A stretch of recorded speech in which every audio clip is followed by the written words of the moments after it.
जब एक सहाबी रोजे की हालत में अपनी बीवी से ताल्लुक कायम कर बैठे और घबराकर नबी करीम के पास पेश हो गए, लेकिन उन्हें अंदाजा नहीं था कि आगे होने क्या वाला है।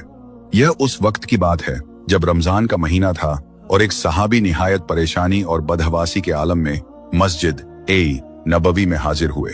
उन्होंने सर पीटते हुए फरियाद की, या रसूल अल्लाह, मैं हलाक हो गया, मैं बर्बाद हो गया।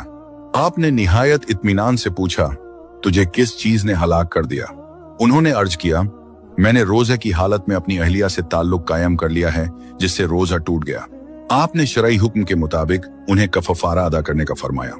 आपने पूछा, क्या तुम्हारे पास कोई गुलाम है जिसे तुम आजाद कर सको? उन्होंने जवाब दिया, नहीं। आपने फिर पूछा, क्या तुम मुसलसल 2 महीने के रोजे रख सकते हो?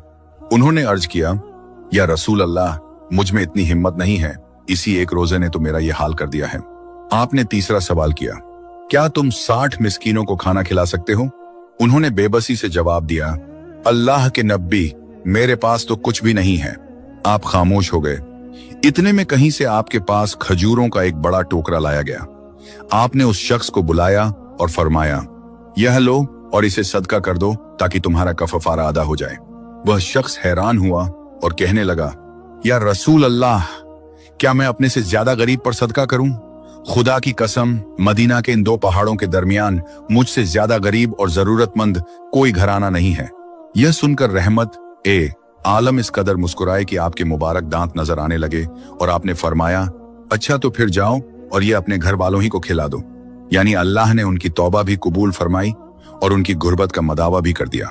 सच्ची गुर्बत और सच्ची शर्मिंदगी दोनों अल्लाह के यहाँ कबूल हैं।